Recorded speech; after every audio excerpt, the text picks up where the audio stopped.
memasuki kamar seorang ibu-ibu, seorang wanita, kamar tidur, ya kan?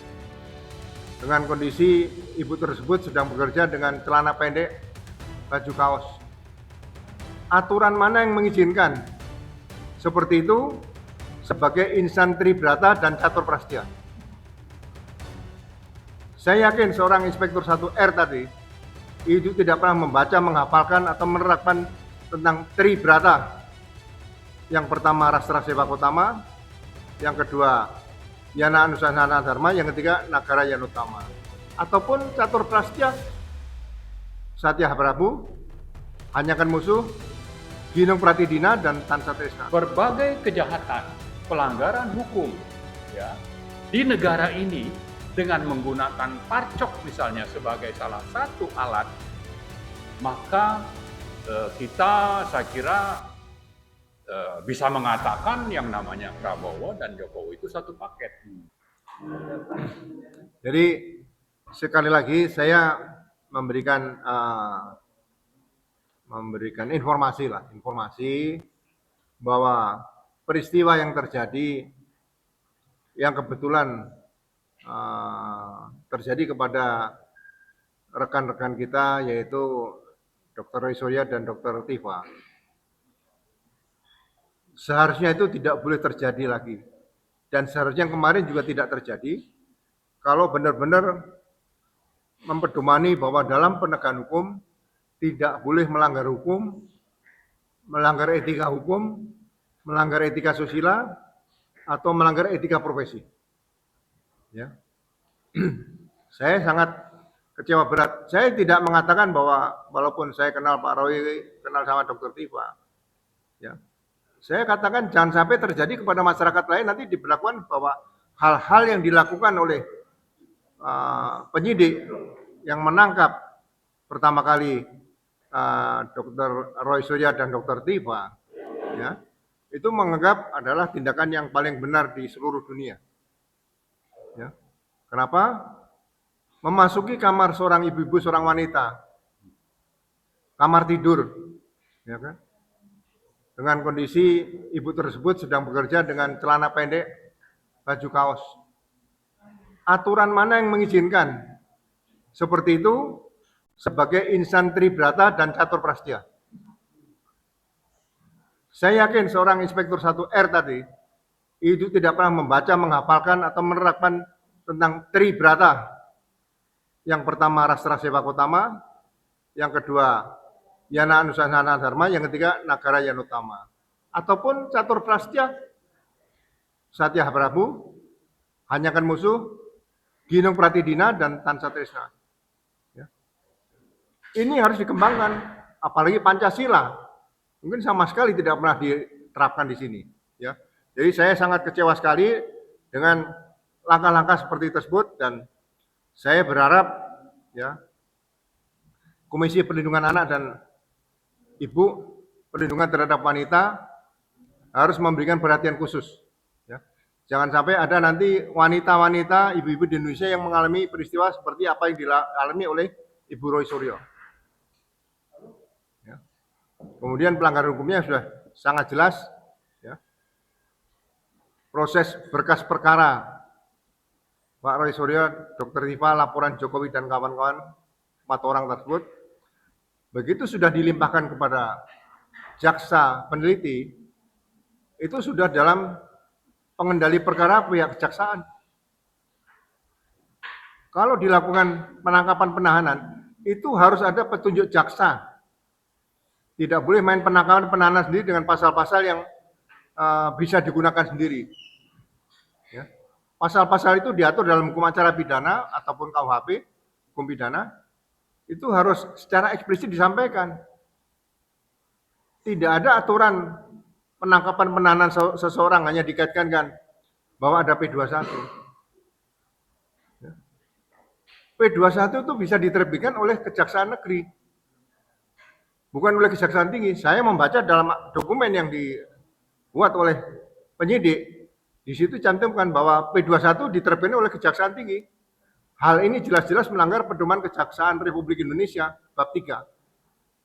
Kalau nggak salah pasalnya supaya saya nggak salah ya antara 40, 41, 42, 43. Di situ tercantum apabila pengendali perkara di tingkat manapun, apakah Kejaksaan Agung, Kejaksaan Tinggi, ya, menyatakan berkas itu sudah lengkap, kemudian diberikan surat kepada Kejaksaan Negeri dengan dilengkapi rencana dakwaan.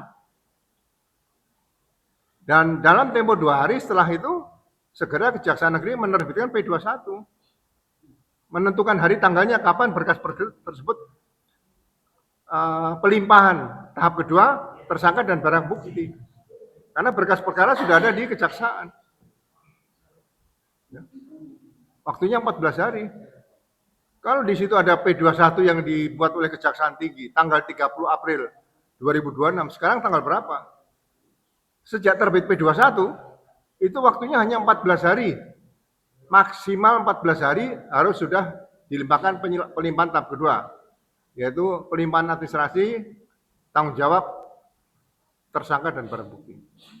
Dan ini supaya masyarakat tahu, supaya melek hukum ke depan nanti, bahwa proses penegakan hukum itu waktunya diatur. Ada 14 hari, ada 7 hari. Ya, sama dengan seorang ibu hamil, waktunya sudah diatur. 9 bulan lebih 10 hari. Atau maju mundur setelah itu. Tidak bisa seorang ibu hamil itu sampai 18 bulan, 20 hari nggak bisa. Ya. Ini contoh dalam kehidupan manusia. Nanti kalau secara agama mungkin Pak Rizal Fadilah lebih hafal ya. Jadi semua yang diatur dalam hukum acara pidana itu semuanya juga sudah diatur dalam hukum Allah seperti itu. Jangan dibuat main-main. Karena itu buku suci, buku pinter yang harus dipakai oleh penegak hukum untuk menegakkan hukum, untuk mencari keadilan yang sebenar-benarnya. Itu saja dari saya. Terima kasih. Terima kasih Pak Agro. Kita mendapat gambaran bahwa beliau kan mantan penyidik juga, jadi tahu sekali bahwa proses-proses hukum yang dilakukan terakhir-terakhir ini adalah sangat menyalahi. Seolah begini Pak Marwan, kepolisian atau Sigit dalam hal ini, menurut masyarakat, dia itu ingin mempersembahkan hadiah kepada Jokowi bahwa selama ini memang yang menghendaki Roy Suryo ditangkap dan sebagainya. Sekarang diwujudkan seolah dia dengan mengatakan, lu gue tangkap, mau apa lu? Soalnya kayak itu.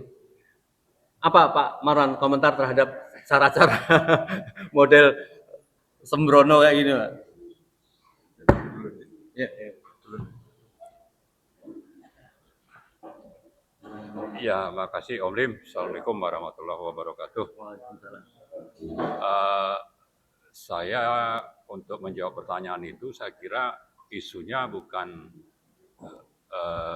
cuma Polri-nya yang ingin menunjukkan mereka bekerja, tapi juga pihak dari Jokowi-nya sendiri memang menginginkan itu. Jadi ini satu paket sebetulnya. Jadi bukan sesuatu bahwa ini saya sudah bekerja, bukan. Tapi ya memang ini kepentingan Jokowi dan oligarki hitam mungkin ya, itu memang agendanya untuk menangkap ini. Dengan begitu nanti kasusnya bisa dihentikan, lalu dinasti Jokowi itu bisa berlanjut. Gitu. Karena kalau ini sampai terbongkar atau bagaimana, atau mungkin juga minimal dendam ya, dendam sehingga namanya citra dari keluarga Jokowi itu rusak, maka mereka melakukan ini.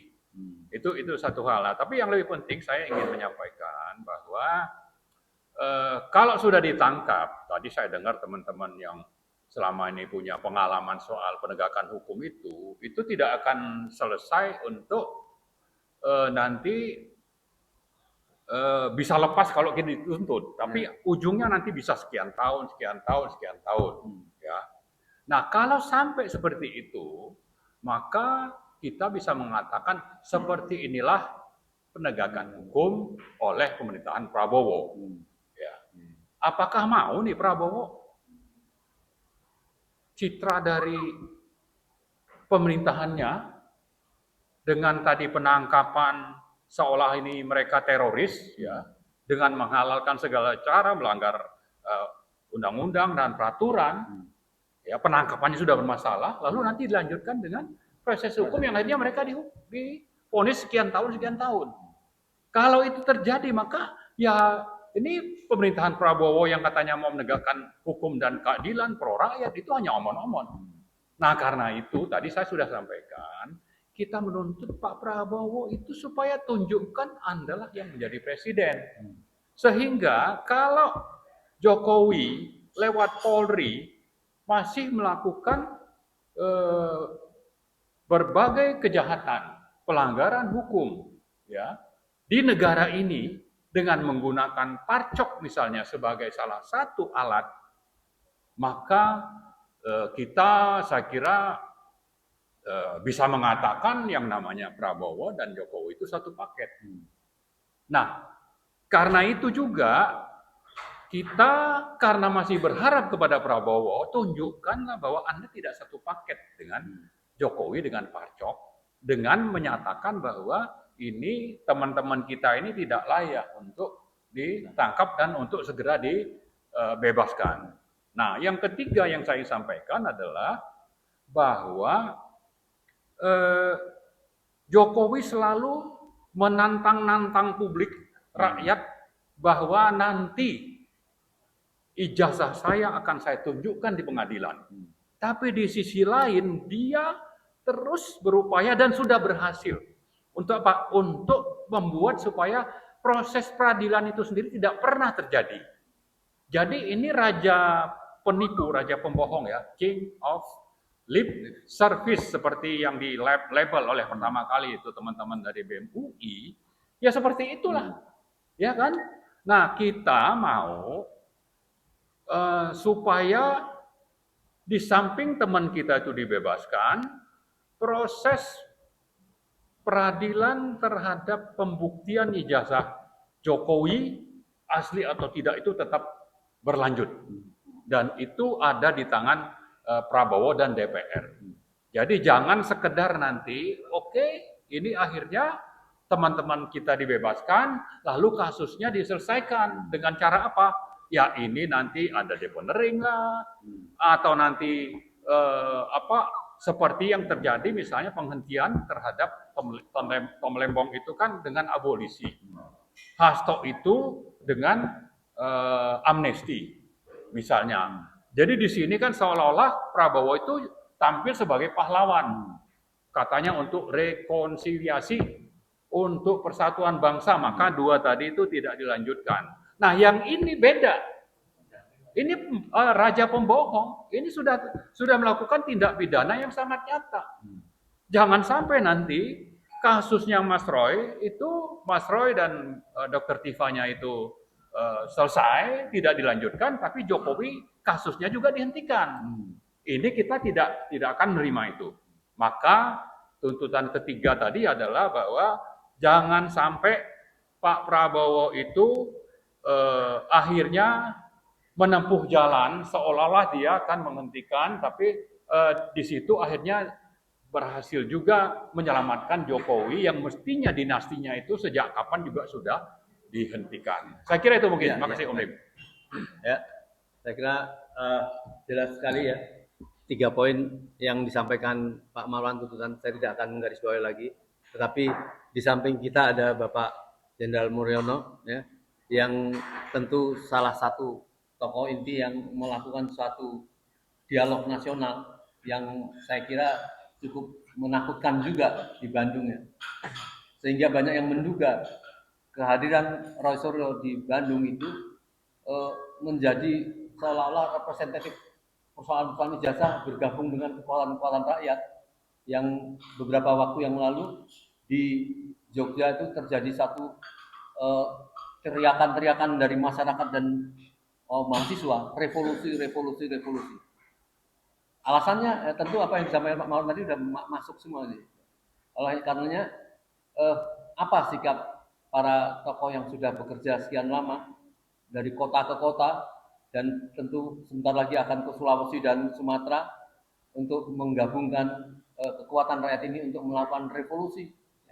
Tuntutan bukan dari tuntutan dari rakyat itu karena melihat kebebalan rezim ini yang dikhawatirkan tidak akan bisa menunggu presiden karena tidak ada tampak gejala untuk melakukan koreksi terhadap Jokowi, karena orang merasa bahwa ini pemerintahan ini juga agak bermasalah karena kemenangannya itu merasa yang berjasa bakat besar itu adalah Jokowi, sampai tetap mengatakan hidup Jokowi, tapi sekarang sudah mulai sadar kayaknya. Silakan Pak Nur. Ya, jadi pertama kali kami sampaikan bahwa gerakan merebut kembali kedaulatan rakyat adalah ingin merebut kembali kedaulatan yang saat ini sudah dirampas, dihancurkan, dan sudah tidak ada lagi kedaulatan tersebut di tangan rakyat. Dan yang kita bicarakan saat ini adalah kedaulatan hukum. Ya. Tadi sudah sampaikan oleh pembicara terdahulu, teman-teman sekalian, jadi saya tidak akan ulangi. Yang saya akan tegaskan adalah yang pertama, tetap kami mengecam dengan keras proses penahanan Roy Suryo dan Dr. Tifa. Yang kedua, kami menuntut Polda Metro Jaya segera bebaskan Roy Suryo dan Dr. Tifa. Yang ketiga, kami tetap menuntut tuntutan kami pada waktu deklarasi tanggal 17 Februari 2025. 26. Poin kelima, tetap adili Jokowi, majukan Gibran, dan reformasi Polri. Karena ternyata dengan kejadian kemarin semalam ini, reformasi Polri betul-betul sama sekali nol besar. Tidak ada sama sekali ternyata. Makin parah. Bukan makin baik, tapi makin parah. Dan yang terakhir, kami mengajak seluruh elemen masyarakat yang sepaham dengan kami sebagai pejuang kebenaran, keadilan, kejujuran, dan pejuang demokrasi, Bapak Ibu sekalian, mari kita kawal proses keadilan hukum, bukan hanya terhadap Roy Suryo, juga terhadap teman-teman kita lainnya, termasuk terhadap Kang Rizal Fadilah yang masih dijadikan TSK, ya, Bang Rizal Fadilah, Wajib lapor. Dr. Kurnia, dan Pak Rustam, yang wajib lapor sampai sekarang. Di kotang-kating kan tidak jelas. Itu akan kami bela terus dan akan kami kawal. Demikian Om. Ya. Terima kasih. Bang Rizal. Silakan, Pak. Kekhawatiran Bang Rizal itu nampaknya dengan ramalan yang situ bahwa di bulan Juni ini atau bulan Mei ini khawatir akan terjadi waktu mengatakan reformasi kedua itu, ini kan dulu bulan Mei kan, tapi ini sudah lewat Mei ini, jadi tidak terbukti, tapi mengkhawatirkan juga. Iya. Apa yang menjadi pertimbangan? Apakah melihat gelagat rezim ini memang tidak melakukan satu apa yang dilakukan oleh Pak Mur tadi misalnya, maka Pak Mur sampai mengeluarkan tuntutan kita harus segera berebut, sampai kapan kita minta waktu kalau sampai tidak dibebaskan secepatnya Roy Suryo sama Tifa, saya khawatir akan terjadi satu kegentingan. Ya, terima kasih Om Lim. Saya kira Mei itu kita merujuk pada reformasi bulan tahun yang 1998 ya, itu kan bulan Mei. Kemudian gejala untuk munculnya spirit perubahan juga sudah ada pada waktu itu, gitu kan, sehingga apabila konsisten gitu kan dengan prinsip perubahan yang merujuk pada reformasi 1998 ya bulan Mei lagi. Tapi sebetulnya itu kan rangkaian dari proses.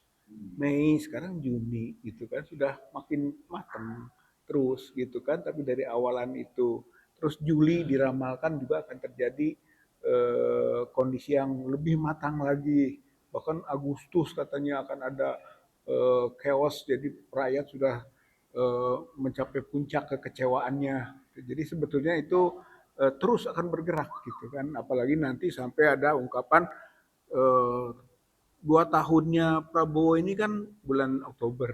Jadi ini akan menjadi bulan-bulan yang bulan-bulanan gitu ya, bulan-bulanan masyarakat rakyat dalam rangka mengupayakan perubahan, karena perubahan itu kondisio sine qua non, suatu hal yang tidak bisa tidak ini, itu nggak bisa kita membiarkan kondisi itu seperti ini. Itu satu. Nah, kemudian masalah yang penangkapan dan penahanan Dr. Roy Suryo dan Dr. Tifa itu sebetulnya diharapkan dan menjadi magnet juga dari konsolidasi masyarakat rakyat. Seperti sekarang orang banyak yang merespon itu gitu kan dan mengkritisi itu, bahkan makin mengecam lagi terhadap perilaku perilakunya Jokowi, karena Jokowi adalah memang yang jadi masalah dalam konteks ijazah yang diangkat persoalannya oleh diantaranya oleh Pak Roy Suryo dan Dr. Tifa dan juga oleh kita-kita itu semua gitu kan itu sana, tapi juga akhirnya merujuk kepada bagaimana sikap dari pemerintahnya kan yang ada ini gitu. Orang melihat ini masih sambungan gitu kan. Kemudian kondisinya dibiarkan. Itu dalam hukum itu kan pembiaran itu juga satu kejahatan gitu ya. Crime by omission namanya. Itu kan kejahatan dengan pembiaran. Jadi di samping yang aktifnya Jokowi itu kan melakukan proses-proses pelaporan dan seterusnya sampai ke penahanan dan penangkapan penahanan, sekarang ini kan itu proses dilakukan. Tapi juga pemerintahan Prabowo ini kan membiarkan atau tidak ini alat uji nih. Kalau membiarkan, satu sama saja, yang kedua sama-sama jahat. Gitu, bukan hanya sama saja dalam arti pola, dalam sistem gitu kan, tapi sama-sama jahatnya. Gitu. Berarti penjahat juga. Inilah yang kemudian muncul upaya nggak bisa kita merubah hanya satu sekedar tangkap adili Jokowi gitu kan. Tapi juga barengi gitu kan dengan makzulkan Prabowo Gibran. Itu kan muncul sekarang ini dapat kulminasi, hal yang wajar lah. Dan itu akan terus bergerak sampai kemana, tergantung pada sikapnya Prabowo sendiri gitu kan. Itu dalam kaitan penangkapan. Yang seharusnya sedang kita upayakan sekarang gitu kan, statement tadi, tangkap adili Jokowi dulu sebagai hal yang utama gitu kan untuk perbaikan itu. Dan itulah yang kemudian pernah dilakukan pelaporan atau pengaduan kita bahwa yang harusnya jadi pesakitan itu bukannya Dr. Roy, bukan Dr. Tifa, bukan saya, bukan Rustam, Kurnia dan lain-lain itu kan yang tapi bukan, harusnya Jokowi. Makanya kita laporkan ke Barreskrim itu pada waktu awal supaya diproses Jokowi yang memalsukan dan menggunakan ijazah dan gelar palsu gitu. Tapi keputusan politiknya gitu kan karena peran Jokowi masih juga cukup tinggi maka dihentikan. Yang walaupun sebenarnya itu terakhir itu ada surat irwasum yang ditujukan kepada personal TPUA bahwa itu belum selesai di Barreskrim itu gitu. Propam juga belum bekerja yang kita laporkan gitu kan. Kemudian irwasum masih menyatakan menunggu proses laporan-laporan berikut, berarti masih jalan. Nah untuk itu juga akhirnya kemarin kita masukkan lagi ke Barreskrim kan tentang tetap Jokowi yang harus gitu. Dan itu yang kita laporkan kemarin, pengaduan masyarakat kemarin gitu kan, Jokowi yang harusnya karena dia telah menggunakan ijazah palsu, ikut serta memalsukan gitu kan, dan mungkin juga keterlibatan lainnya dalam konteks itu yang merugikan masyarakat. Bahkan kita sudah sampai kepada yang bikin palsunya. Itu dugaan kuat yang bikin palsunya di Pasar Pramuka. Bahkan sudah kita kejar sampai ke orang-orangnya. Ini dalam masih investigasi ini. Jadi ketika kita bicara ini asli atau palsu, asli atau palsu, kita sudah melangkah yang bikin palsunya. Itu kan, dan itu di persidangan Komisi Informasi ya kan terbukti itu misalnya ada melihat korelasi teriak-teriak masalah P21 memang ada keinginan ingin segera diproses, ada proses hukum. Ya itulah jadi dia mengimbangi itu kan yang seharusnya diproses itu Jokowi, maka itu kita masuk dengan bentuk-bentuk pelaporan tadi dia imbangi, oh bukan yang mempermasalahkannya. Gitu. Muncullah isu-isu politik P21. Kenapa kita katakan itu sebagai isu politik? Fakta hukum belum ada, gitu kan? Yang diribut-ributkan aja terus, gitu. Baik oleh pihak kepolisian Polda Metro, gitu kan? Bahkan letter mul semua P21, P21, P21. Tapi kan tadi uraian Pak Ugro, bagaimana seharusnya P21 dikeluarkan? Itu nggak sesuai dengan aturan hukum, gitu kan? Jadi itu masalah isu politik, itu untuk membuktikan bahwa ini adalah kasus politik. Makanya Dr. Roy, Dr. Tifa, gitu kan? Itu dijadikan korban, gitu, korban politik, gitu. Tapi buat kita harusnya itu jadi martir. Itu jadi magnet daripada kekuatan untuk terus menggalang masyarakat dan rakyat. Kita kan ceritanya ingin menggalang kebersamaan rakyat untuk merebut kembali kedaulatannya. Sekarang ada magnet ini, gitu kan? Bahkan kezalimannya menjadi sangat luar biasa itu. Itu kan sampai sekarang masih di rumah sakit dan sebagainya, gitu kan? Itu produk dari kezaliman, dari kondisi traumatik yang dibangun, gitu. Oleh karena itu menurut saya ini harus jadi magnet perubahan, magnet penggalangan kekuatan, bahkan magnet pemberontakan. Gitu. Masyarakat yang tidak boleh membiarkan perilaku zalim siapapun yang melakukannya, apalagi rezim lama. Saya kira konsisten lah, insya Allah apa yang disebutkan tadi sebagai pernyataan kita, sebetulnya esensinya adalah itu, bahwa kita terus bergerak untuk merebut kedaulatan rakyat dengan keyakinan kebenaran datang dari Allah, ya kan? Allahumma apa itu? Arinal haqqo haqqo warzuqna tibaah wa arinal batila batila warzuqna istinabah, gitu kan? Kita yakin Allah nanti akan tunjukkan mana yang benar itu benar dan yang salah itu salah. Dan insya Allah karena kita memulai mengikuti yang benar, maka nanti akan terus memperkuat jumlah orang yang akan mengikuti kebenaran dan akhirnya kebatilan akan hancur. Siapapun dia, gitu ya. Apa Jokowi, Prabowo, apapun siapapun juga yang berada di baliknya akan hancur kebatilan itu. Allahu Akbar. Bang Ismet, ya, sebagai pengamat yang tentu sangat mempunyai satu kesimpulan, tetapi melihat fakta fenomena sekarang ini, sebenarnya menurut Pak Ismet, pemerintah ini maunya seperti apa sih? Pihak di mana terhadap proses-proses yang sudah dikatakan semua ini sudah tidak objektif.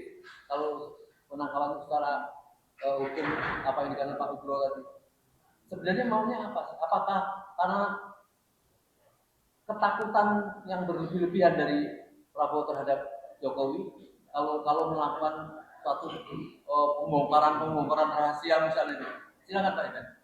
Ya, ini jadi susah ya. Jadi sulit rakyat untuk mengatakan secara tegas bahwa sebenarnya pemerintahan Prabowo itu tidak memiliki empati sama sekali dan tidak memiliki rasa untuk membela kepentingan rakyat.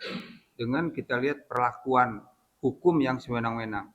Ini kan satu hal khususnya di bidang pendidikan. Ini kan persoalan tertangkapnya atau ditangkapnya, bahkan mungkin bisa dikategorikan diculik ya, karena ditangkap tanpa surat perintah terhadap Dr. Roy Suryo, dan Dr. Tifa. Ini kan dua orang anak bangsa, dua orang warga negara Indonesia yang memiliki prestasi di dunia pendidikan untuk membongkar, untuk membuktikan sebuah dokumen ijazah, apakah itu benar atau tidak. Kemudian bukannya direspon secara bijak, secara ilmiah, tapi direspon dengan cara menunjukkan arogansi kekuasaan, ditangkap dengan sewenang-wenang. Ini kan tragedi nasional di dunia pendidikan selama Indonesia merdeka, ya. Dan ini sangat tidak bisa dibenarkan. Artinya ketika rezim Prabowo tidak memperhatikan ini, ya, memang bisa dibilang presiden tidak boleh intervensi hukum. Tapi dalam situasi tertentu, saya pikir presiden harus bisa menyelesaikan persoalan yang terjadi di bangsa ini, apalagi persoalan yang sangat krusial. Dan ini persoalan ijazah, terbongkar ijazah Jokowi adalah hal yang sangat mendasar, bahwa negara ini peduli tidak sama pendidikan, peduli tidak pada konstitusi yang menyatakan anggaran 20% di dunia pendidikan itu harus dilakukan. Dan setahu saya selama ya baik itu rezim Orde Baru dan sekarang reformasi, 20% itu betul-betul diabaikan konstitusi itu. Nah, apalagi juga dengan hal-hal lain yang menyinggung soal pasal 33 untuk memperhatikan bahwa yang menguasai kepentingan hajat orang banyak itu adalah negara. Ya. Jadi ini tragedi betul-betul. Prabowo jika tidak bisa menyelesaikan ini, ya inilah bukti bahwa Indonesia memasuki 81 tahun kemerdekaannya bukannya tambah benar, malah tambah hancur. Dan yang paling sangat berbahaya ketika memang menjadi bukti Prabowo bukan membangun fondasi untuk membangun negara, tapi justru Prabowo seperti menyiapkan fondasi untuk merusak negara ini. Ya, itu saya pikir. Saudara, kita tahu bahwa apa yang telah dipaparkan para senior, para tokoh sejak dari pagi tadi, ya, untuk memaparkan ini memberikan tanggung jawab, ya, kepada juga masyarakat. Sampai seorang Dr. Tifa, Roy Suryo, yang kita tahu dalam kepentingan kehidupan sehari-hari itu mereka sudah selesai. Ini adalah fungsi untuk penyelamatan negara. Kalau rakyat, bangsa, anak bangsa ini tidak peduli terhadap ini, berarti kita membiarkan negara kita akan dirusak, ya. Dan kita tidak mempunyai kemampuan apa-apa karena negeri ini kalau secara ekonomi sudah dikatakan baik lahan, tanah dan sebagainya itu sudah dikuasai oleh rakyat itu hanya sekitar 5-10%. Semuanya dikuasai oleh oligarki yang kita tidak mampu untuk melakukan pembelaan apa-apa. Maka kesempatan ini kita tentu harus mengupdate situasi yang sedang terjadi. Apabila kemudian penguasa memperhatikan kesalahan-kesalahan secara objektif dalam penegakan hukum terhadap Tifa dan Suryo ini, dan nanti para tokoh minta untuk segera dibebaskan karena alasan-alasan objektif pula secara hukum, kalau tidak maka kemungkinan teriakan-teriakan masyarakat secara luas itu minta revolusi ini karena tidak terjadi satu dialog yang seimbang untuk menegakkan, untuk menjaga kedamaian negeri kita ini. Mungkin sedikit nih tambahan ya. Jadi untuk kita ingatkan sekaligus kepada Pak Prabowo, kita mengingatkan kepada rakyat, kepada pemangku jabatan, terutama juga di DPR, seandainya cara-cara kriminal, ya, ala kriminal yang dilakukan oleh Polri ini atas kerjasama atau malah mungkin perintah dari Jokowi dibiarkan oleh Pak Prabowo, kita bisa menyatakan bahwa yang lebih berkuasa itu adalah Jokowi, bukan Prabowo. Dan kita tidak mau itu. Maka kita menuntut Pak Prabowo, tunjukkanlah bahwa Anda itu memang benar-benar Presiden Republik Indonesia. Ya, jadi ini bukan bagian dari, atau dia itu bukan bagian dari Jokowi 3 periode. Ya, kepada Pak Prabowo ini kita ingatkan. Kemudian yang kedua, kita belum pernah mendapatkan informasi yang valid bahwa ijazah Jokowi itu adalah asli. Pengadilan belum pernah terjadi. Yang dinyatakan oleh Bareskrim bulan Mei 2025 itu bukan jadi dasar kita untuk menyatakan atau menerima itu asli. Karena Bareskrim sendiri menyatakan itu adalah identik. Dan itu bukan pengadilan. Mereka bukan pengadilan. Jadi belum pernah terjadi pembuktian di pengadilan, maka ini wajar saja kita menuntut.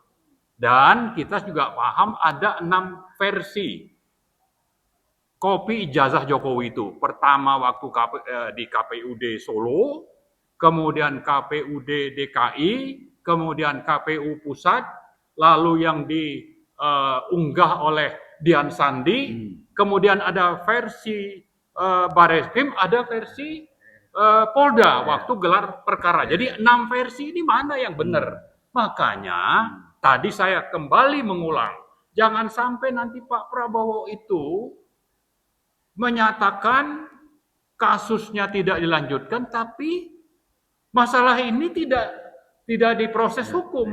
Ya, jadi tidak lanjutkan. Teman-teman kita mungkin nanti bisa dibebaskan seperti juga Tom Lembong dan Hasto, bisa seperti itu. Tapi yang Jokowinya juga lolos. Nah, kita tidak mau itu. Jadi tunjukkanlah Pak Prabowo, Anda ini adalah Presiden Republik Indonesia.